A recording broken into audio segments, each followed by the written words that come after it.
saw a really racist incident a few months ago. It was stupid. It was designed to be flagrant and personal.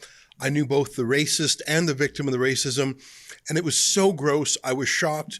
You probably saw it because we published a video about it several times, and we took some steps to increase our security afterwards. I'm talking about this.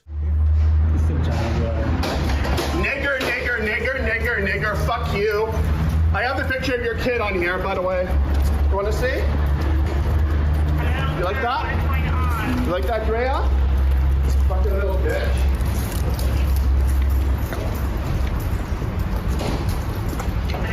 Look at all your little Hindu security over there around you. I'm so scared. That monster is Jonathan Yaniv, a transgender extremist, now also a convicted criminal, by the way. He became famous a few years ago for booking himself appointments with female estheticians who wax private parts. He would book under the fake name Jessica or Jennifer or whatever he told them. And then he would show up and they would be astonished that it's a big bloke. And he would say, "Wax my balls or I'll sue you," before the Human Rights Tribunal. And he did. Again and again and again he did. He abused so many women, almost all of them new immigrant women who were often working from home, often alone during the day. Imagine that. An absolute bully, an absolute thug. He's a criminal, like I say. He's suing us right now, by the way, in the same BC Human Rights Tribunal. They know he's a vexatious litigant. They know he's a criminal and a liar, but they're letting him abuse their system to take another run at us because we expose him, and the BC Human Rights Tribunal is a joke in itself. Anyways, but wouldn't you agree that his racist tirade against Drea was one of the grossest things you've ever seen in Canada? I thought it was super gross. It's so obvious and so gross when you hear it like that. I'm not saying it's a crime to be racist, but if he was committing other crimes at the same time, he would have been charged, I think. And of course, he has been. Police in the Greater Vancouver area are fed up with him. They finally did charge him, and he was convicted. And I think everyone's just getting tired of his antics. But I'm here to tell you that that same level of bigotry and racism and grossness has exploded across Canada. Obviously, what I just showed you was targeted against Drea, our reporter. I don't think Yaniv generally walks around like that, just spewing his bigotry to anyone within earshot.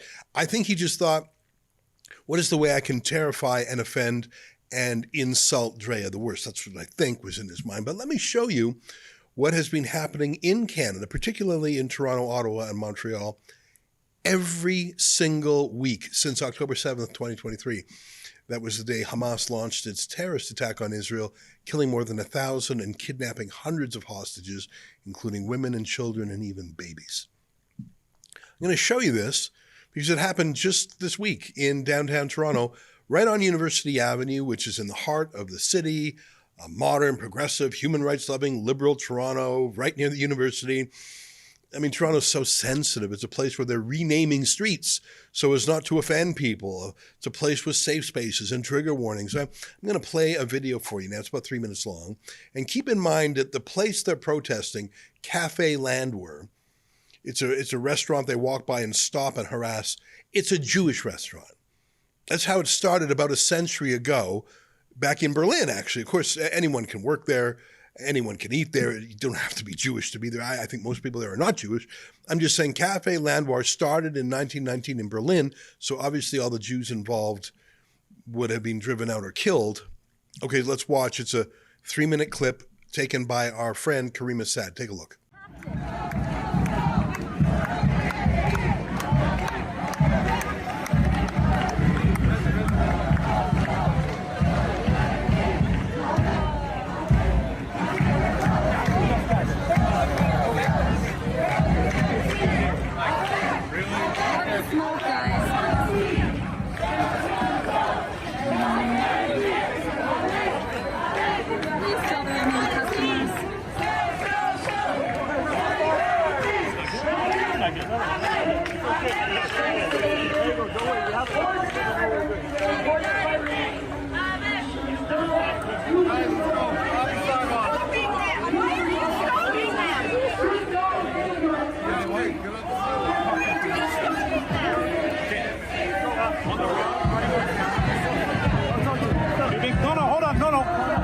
just make it official. Now, so you continue to do this. You shall be arrested for mischief, for property and enjoyment of property. Right? Doing that, you know what you're doing. There you go. You've been warned. There you go. 7750. I got it. Don't worry. Yeah. Shut up.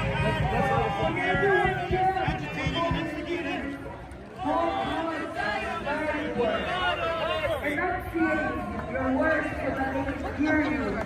Boycott, land work! Boycott, land work! Boycott, land work! I think I was onto something, right? I had a good hunch. Get off the sidewalk. Onto the road. All of you in that sidewalk. He wants us off the sidewalk. I gotta get my scooter.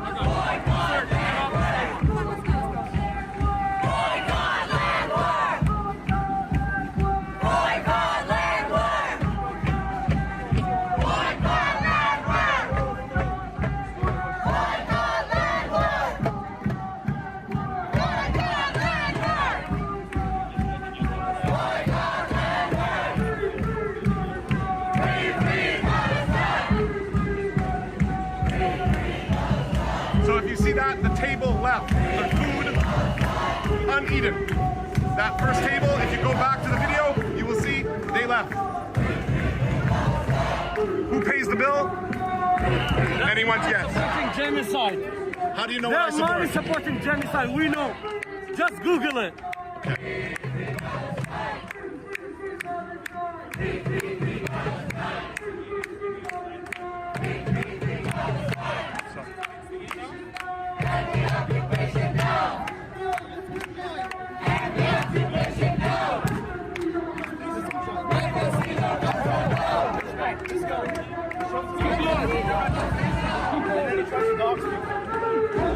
No one's trying to dox you, sir. You're very strong. No one's trying to dox you. Lots to look at there. A smoke bomb, a smoke generator. Clearly a nuisance, clearly mischief. That's against the law, by the way. Mischief is defined as interfering with the enjoyment of property.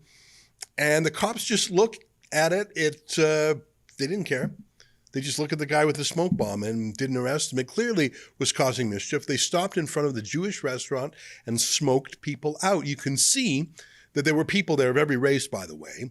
One woman simply said, "Why aren't you doing anything?" Yeah, well, because they're pro-Hamas foreign agitators. If truckers would have tried that stunt with the smoke bomb, they would have been arrested and jailed and prosecuted immediately. I recognize some of those protesters, by the way. There's this one guy who I met when he was harassing Jews outside a synagogue in North Toronto at the Pride of Israel synagogue. Remember him? I'm wondering what you're doing. I'm wondering what you're doing. I'm reporting on an anti-Semitic march. Okay, so anti-Semitic, right? You like to conflate Muslims with anti-Semitism. No, just Hamas supporters like you. Tell me how you feel. Oh, like me, right? Are you a Hamas supporter? Well, tell me right now, do you renounce Hamas or not? I never will renounce Hamas. So there you go, you're an anti-Semitic bigot. All right, perfect then. Are you a Canadian citizen? Doesn't matter, baby. I think you should be deported if you're not. Try and deport me. Well, I don't have that power myself. To Daddy. Go back to Daddy Warbucks, boy. Yeah, he's a professional agitator. These are all professional agitators. That many of them are foreign. They're likely paid by Iran, which has hundreds of paid agents in Canada, according to reports from Global News. Then they just start screaming, boycott land war. Imagine if racists like Jonathan Yaniv met in front of a black-owned business, like a black restaurant, like there's Ethiopian restaurants in Toronto, for example. Obviously, black-owned businesses. A lot of the customers are black. Imagine if they targeted a black-owned business, harassed the people there, set off smoke bombs, harassed anyone on the patios, chanted against black people and to boycott them, and used the N-word like Jonathan Yaniv did. It was shocking to hear him do it for 1 minute. Imagine if it was done week after week after week after week after week after week after week. You saw there were no arrests. And I'm not talking about arrests for racism. I'm talking for mischief, for setting off smoke bombs. The truckers were arrested for blocking roads. You can hear the police positively tell the protesters to block the road. There are a few white Canadian leftists amongst them. There always are. I was in the UK. I saw some old communists at the Hamas protests. In the US, it's a lot of trans activists. Here in Toronto, it's communists and anti-Western extremists, but it is mainly foreigners who can't believe that they're allowed to be professional racist agitators, professional lawbreakers, and the police won't do anything. In fact, the police will act as concierges, as parade marshals for them. It only takes about 90 seconds for these bigots to achieve their goal. All the customers leave the patio of Cafe Landwehr because Cafe Landwehr is Jewish. That's why they're targeting it. Let me read to you from the website for Cafe Landwehr. In 1919, on a picturesque street in the center of Berlin, Moshe Landwehr opens a small and romantic coffee house, which quickly turns into one of the city's favorite hangout spots. In 1933, with the rise to power of the Nazi regime, Moshe Landwehr, along with his family, makes Aliyah and settles in Tel Aviv. On Allenby Street, facing the sea, he opened the country's first coffee brewing house. So these foreign extremists are purging the Jews from Toronto, just like Cafe Landwehr was purged 106 years ago. I never thought it would be possible. There are 200,000 Jews in Toronto, very important part of the community, from business to law to charity to politics. But in the past 5 years, Trudeau and now Mark Carney have brought in far more than 200,000 people from faraway lands who hate the Jews. It's got nothing to do with Israel, though. It's just the Jews. They'll scream anti-Semitic things. But unlike Jonathan Yaniv, they travel in packs of dozens or even hundreds, and the police are just fine with them. Do you see all the masks? Antifa and Hamas, masked foreign thugs. Few, if any, are even Palestinian. The guy with the smoke bomb is actually a Pakistani Hamas loyalist named Shariz Hidri. He's the one who lit the flare. He's from Pakistan. Pakistan is thousands of kilometers away from Gaza. I am certain this clown has never been to Gaza, but there's no connection other than they just hate Jews, like Jonathan Yaniv hates black people.